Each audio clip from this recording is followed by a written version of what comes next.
Good morning. വീണ്ടും greetings in Jesus Christ. അപ്പോൾ 1 യോഹന്നാൻ 2:6 first John chapter 2:6 പറയുന്നു, അവനിൽ വസിക്കുന്നു എന്ന് പറയുന്നവൻ അവൻ നടന്ന അതേ വഴിയിലൂടെ നടക്കേണ്ടിയിരിക്കുന്നു. കർത്താവാണ് നമ്മുടെ മാതൃക, റോൾ മോഡൽ കർത്താവ്. നമുക്ക് ശരി കർത്താവിൻ്റെ ഒട്ടൊന്നും ആകാൻ ഈ ജീവിതത്തിൽ കാരണം പറ്റത്തില്ല, പക്ഷേ നമ്മൾ അതിനുവേണ്ടി സ്ട്രൈവ് ചെയ്തുകൊണ്ടിരിക്കും. പരിശുദ്ധാവിൻ്റെ സഹായത്തോടെ നമ്മൾ ഓരോ ദിവസവും അതിനുവേണ്ടി ആഗ്രഹിച്ചും നമ്മൾ ഏൽപ്പിച്ചു കൊടുത്തുകൊണ്ടിരിക്കും. അല്ല നടക്കുക നമ്മൾ നിരാശപ്പെട്ട് മാറാനല്ല പറയുന്നത്. താഴോട്ട് 7 പ്രിയപ്പെട്ടവരെ, ഒരു പുതിയ കൽപ്പനയല്ല ഞാൻ നിങ്ങൾക്ക് എഴുതുന്നത്, ആരംഭം മുതൽ നിങ്ങൾക്ക് നൽകപ്പെട്ട പഴയ കൽപ്പന തന്നെ. ആ പഴയ കൽപ്പനയാകട്ടെ നിങ്ങൾ ശ്രവിച്ച വചനം തന്നെയാണ്. എങ്കിലും ഞാൻ നിങ്ങൾക്ക് എഴുതുന്നത് ഒരു പുതിയ കൽപ്പനയെക്കുറിച്ചാണ്. അത് അവനിലും നിങ്ങളിലും സത്യമാണ്. എന്തുകൊണ്ടെന്നാൽ അന്ധകാരം അസ്തമിച്ചുകൊണ്ടിരിക്കുന്നു, യഥാർത്ഥ പ്രകാശം ഉദിച്ചു കഴിഞ്ഞു. കൽപ്പന എന്ന് പറയുന്നത് സ്നേഹം, അന്യോന്യം സ്നേഹിക്കാന്നാണ് ഈ പറയുന്നത്. ദൈവത്തെ സ്നേഹിക്കുക, അന്യോന്യം സ്നേഹിക്കുക. നമുക്കറിയാം കൽപ്പനകൾ 2ആയിട്ട് തിരിച്ചു.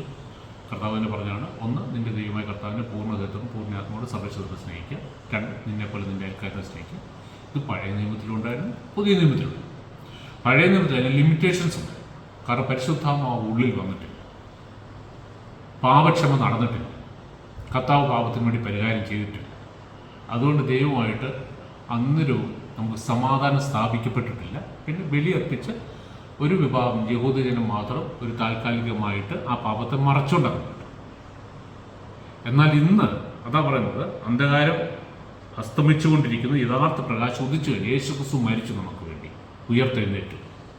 നമ്മുടെ പാപക്ഷമ യേശുക്രിസ്തു ഈ ലോകത്തിൻ്റെ വെളിച്ചം, വിശ്വസിക്കുന്നവരുടെ ഉള്ളിലേക്ക് വെളിച്ചം വന്നുകൊണ്ടിരിക്കുക. അന്ധകാരം മാറിക്കൊണ്ടിരിക്കുക.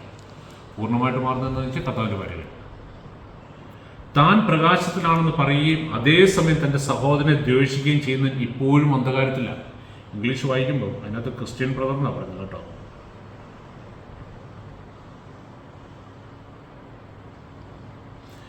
If anyone says I am living in the light but hates a Christian brother or sister, that person is still living in darkness. ഇനി നമ്മുടെ ഈ സമകാലീന സംഭവങ്ങളൊക്കെ ഓർത്ത് വയ്ക്കുക. നമ്മൾ ഈ സോഷ്യൽ മീഡിയയിലൊക്കെ കാണുന്നുണ്ടല്ലോ, ഈ പള്ളിയിൽ കുർബാന നടക്കുന്നതും അല്ലെങ്കിൽ പെന്തിക്കോസ് സഭകളിൽ ആരാധന നടക്കുന്നതും, ഇടയ്ക്ക് കയറി മൈക്ക് കയറി പിടിച്ചിട്ട് പ്രസംഗിച്ചുടയ്ക്കുന്ന പാസ്റ്ററിൻ്റെ കർമ്മത്തടിക്കുന്നതും, പള്ളിയിൽ അച്ഛനെ പിടിക്കുന്നതിൽ താഴെ ഇടുന്നതും, അല്ലെങ്കിൽ കുരിശെടുത്ത് വെച്ച് ഭീഷണി മുഴക്കുന്നതും, 2 ഗ്രൂപ്പായിട്ടൊന്നുകൊണ്ട് ചീത്ത വിളിക്കുന്നതും, റോഡിൽ സത്യാഗ്രഹം നടത്തുന്നതും, പ്രാർത്ഥനായജ്ഞം നടത്തുന്നതും, പള്ളിയുടെ ഗേറ്റ് പൂട്ടുന്നതും, വാണത്തെ കയറ്റി വിടുന്നതും. കഴിഞ്ഞിടയ്ക്ക് ഒരു വീഡിയോ ഉണ്ടായിരുന്നു, ഒരു തിരുമേനിയുടെ പടം വെച്ചിട്ട് ഒരു മറ്റേ റോക്കറ്റ് അതൊക്കെ വെച്ച് ശരിക്കും ഒന്ന് അദ്ദേഹത്തെ അങ്ങ് ഉടലോടെ സ്വർഗത്തിൽ വിട്ടാണോ എന്നറിയത്തില്ല, പ്രൊമോഷൻ കൊടുത്തേ. പക്ഷെ പറയുന്നെന്താ, ഞങ്ങൾ സത്യക്രിസ്ത്യാനികളാണ്, സുറിയാനി ക്രിസ്ത്യാനികൾ, ദൈവത്തിൻ്റെ സ്വന്തം. അതായത് if anyone says I am living in the light, ഞാൻ പ്രകാശത്തിലാണെന്ന് പറയുകയും, but hates a Christian brother or sister, എൻ്റെ കൂട്ടത്തിലുള്ള എൻ്റെ കൂട്ടായ്മയിലുള്ള ഒരു ക്രിസ്തീയ സഹോദരനെയോ സഹോദരിയോ വെറുക്കുകയും ചെയ്തു കഴിഞ്ഞാൽ, that person is still living in darkness. പ്രകാശത്തിലാണെന്ന് പറച്ചിലേ ഉള്ളൂ, പക്ഷേ യഥാർത്ഥത്തിൽ അന്ധകാരത്തിൽ. അതുകൊണ്ടാണ് ഈ പണിയൊക്കെ കാണിച്ചുകൊണ്ടിരിക്കുന്നത്. അപ്പം നമ്മളായിരിക്കുന്ന സഭകളിൽ കർത്താവിൻ്റെ സ്നേഹമുണ്ടോ, കർത്താവിനെ സ്നേഹിക്കുന്നുണ്ടോ, അന്യോന്യം സ്നേഹിക്കുന്നുണ്ടോ? അന്യോന്യം പ്രശ്നങ്ങൾ ഉണ്ടാകരുതെന്ന്, അഭിപ്രായ വ്യത്യാസങ്ങൾ ഉണ്ടാകരുതെന്നൊന്നും പറയുന്നില്ല.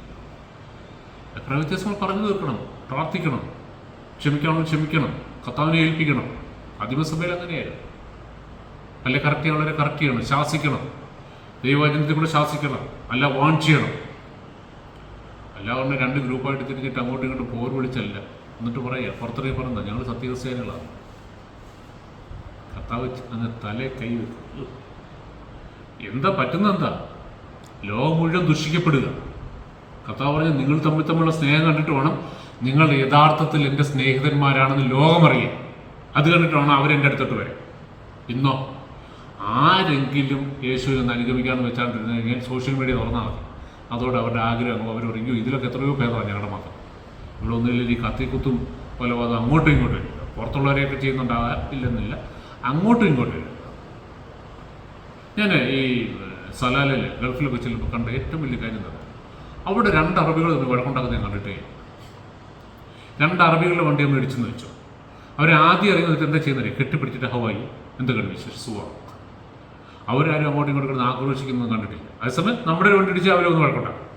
പക്ഷെ അവർ തമ്മിൽ ഇന്ന് വരെ അവിടെ കിടന്നൊരു തർക്കം ഉണ്ടാകുന്നതോ ഒരു വഴക്കുണ്ടാക്കുന്നതോ ഒരു അടിപിടി ഉണ്ടാകുന്നതോ ഞാൻ കണ്ടിട്ടില്ല. അപ്പോൾ പിന്നെ അവരെന്തിനാ ഈ അടിയോട്? അവർക്ക് ഇനി ഒരു ക്രിസ്ത്യനാണെന്ന് വെച്ചു. അന്നേരമാണ് ഒരു വീഡിയോ കാണുന്നത്. ഇവിടെ കിടന്നൊരു 2 ഗ്രൂപ്പായിട്ട് പള്ളിക്ക് വീട്ടോട്ട് ഓടിക്കുന്നു, പള്ളിക്കകത്തോട്ട് ഓടിക്കുന്നു. കഴിഞ്ഞ ദിവസം കണ്ട് അച്ഛൻ്റെ കുപ്പായത്തെ വലിച്ച് തള്ളി താഴെ കളയുന്ന കണ്ടു. മറ്റേ കുർബാന അർപ്പിക്കുന്ന ടേബിളിൽ ഇരിക്കുന്ന സാധനം എടുത്തുകൊണ്ട് പോകുന്നുണ്ട്. അത് സഹോദരന്മാരും ഉണ്ടായിരുന്നു മുമ്പിൽ.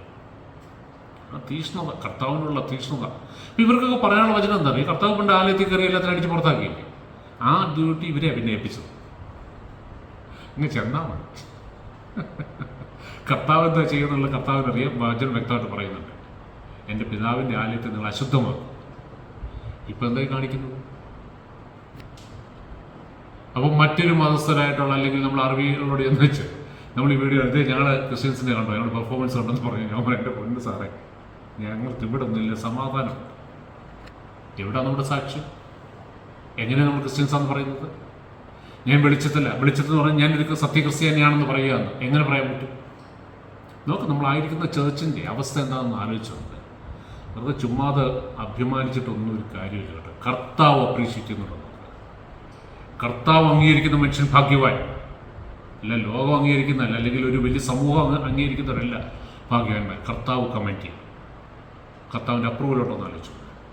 ഞാൻ എവിടെ നിൽക്കുന്നു എന്ന് പരിശോധിച്ചു. കർത്താവിനുള്ള സ്നേഹം എന്നിൽ എത്രത്തോളം ഉണ്ടെന്ന്, പ്രകാശത്തിലാണോ അന്ധകാരത്തിലാണോ നടക്കുന്നതെന്ന് നോക്ക്.